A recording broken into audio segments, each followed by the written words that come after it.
Votre grand journal du soir se poursuit sur Europe 1. Nathalie Lévy, tout de suite place à l'interview politique. Et avec vous, Aurélie Herbemont, ce soir, votre invité, Bruno Retailleau, sénateur de Vendée, président du groupe Les Républicains au Sénat. Bonsoir Bruno Retailleau. Bonsoir et bonne année Aurélie Herbemont. Et à vos auditeurs aussi d'Europe. Et aux auditeurs, merci Bruno Retailleau.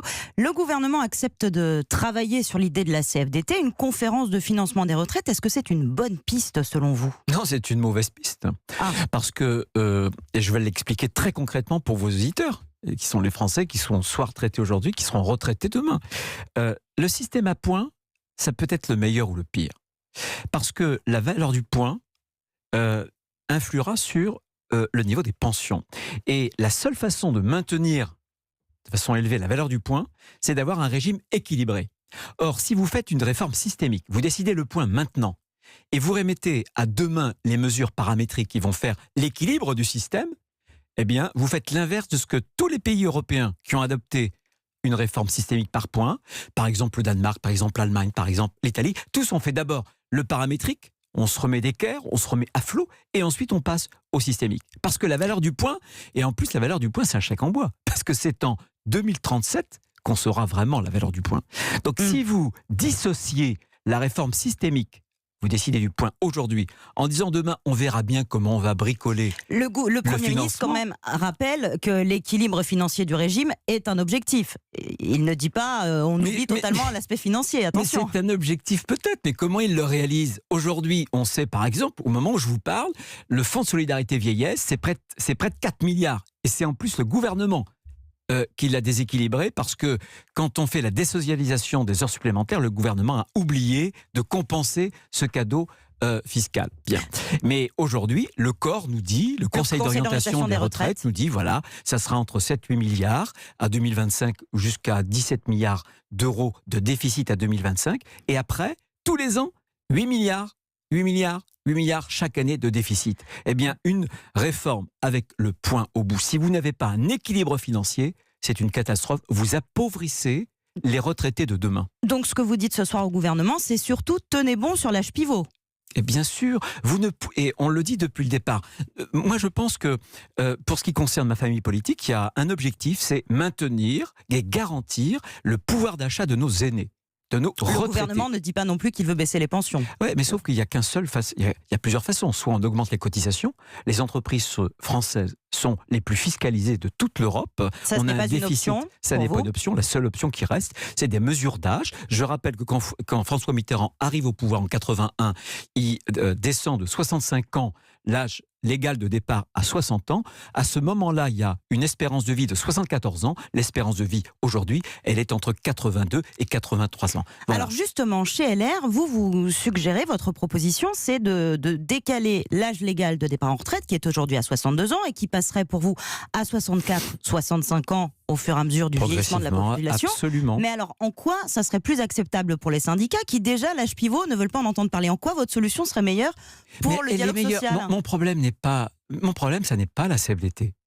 Ce que je veux dire, c'est qu'il arrive à la retraite, à la CFDT de se tromper. La CFDT a été pour la retraite à 60 ans. Vous dites que Laurent Berger se trompe ? La CFDT a été pour les 35 heures, qui ont été une des mesures qui ont mis en l'air l'hôpital, qui ont affaibli la compétitivité et l'emploi en France. Je pense que le dialogue social, c'est important, mais ce n'est pas parce que la CFDT pense aujourd'hui qu'il ne faut surtout pas de mesures d'âge que c'est une bonne position. Donc moi, il ne faut pas forcément chercher un compromis avec les syndicats réformistes. Je pense qu'il faut dialoguer. De la crise, 34 jours de grève, Bruno Retailleau. Parce que, pourquoi est-ce qu'on a un problème aujourd'hui ? Bien sûr qu'il y a M. Martinez qui adore prendre avec ses amis en otage l'économie française. Mais pour autant, ça n'est pas parce que la réforme est bonne. Ce que je veux dire par là, c'est que c'est Emmanuel Macron qui nous a mis dans le pétrin. Pourquoi il nous a mis dans le pétrin ? Par deux raisons, par deux engagements, deux promesses qu'il a fait pendant qu'il était en campagne électorale au moment des présidentielles. Il a dit, je ne toucherai pas aux 62 ans. Et là, on nous refourgue l'âge pivot. Les Français ne comprennent pas, et les syndicats non plus, et je les comprends. Deuxième chose, il a dit, je garantirai le pouvoir d'achat des retraités. Je me souviens, c'était face à un débat à votre serviteur le 6 avril sur France Télévisions en 2017. Et là, qu'est-ce qu'il a fait depuis qu'il est arrivé au pouvoir ? Il appauvrit les retraités puisqu'il a désindexé Et aujourd'hui encore, les retraités qui touchent plus de 2 000 € par mois sont désindexés. Donc si j'ose dire, le gouvernement et Emmanuel Macron, ils sont co-responsables avec un certain nombre de syndicats qui sont extrémistes du bazar en France. Et maintenant, c'est à eux de nous dire comment ils comptent nous tirer d'affaire. Et ce que je vois bien, c'est que cette réforme, elle est totalement déchiquetée. Elle n'a plus rien d'universel. Déchiquetée. Elle est déchiquetée. Qu'est-ce qui reste de la réforme? De l'universalité de la réforme. On voit bien qu'au fil du temps, il y a on des achète spécificités, le gouvernement a fait des concessions à, effectivement, voilà, les policiers, les danseurs de l'opéra, il y a quelques autres secteurs stewards, comme ça. les pilotes de ligne, les employés des énergies, du gaz, etc., les routiers, etc., etc. Et donc les régimes spéciaux vont se multiplier. Qu'est-ce qui se passe? En plus, il y a une très grave injustice. Une injustice pour les veuves, une injustice pour les femmes, une injustice aussi pour le privé, pour les jeunes.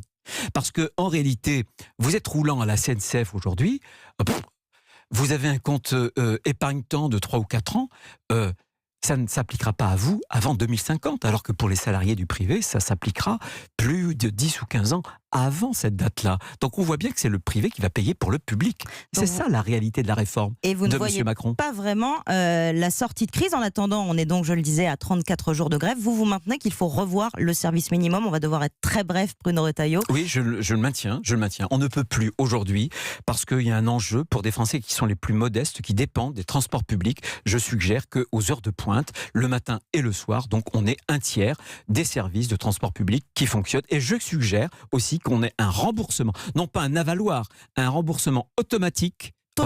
Total de la RATP, de la SNCF, des billets, pour nos auditeurs qui, par exemple, ont eu un pass Navigo, 75,20 €, vous réclamez qu'il soit remboursé intégralement. Exactement, pour le mois de décembre. Sans aucune démarche. C'est ma proposition, c'est le texte que nous discuterons bientôt au Sénat. Je pense qu'il faut moderniser le droit de grève. Oui au droit de grève, mais le droit de grève qui est constitutionnel, mais la continuité des services publics est aussi constitutionnelle. On trouve un bon équilibre. L'équilibre que je propose, c'est un tiers le matin des transports public et un tiers le soir. Eh bien, merci beaucoup Bruno Retailleau d'avoir été mon invité.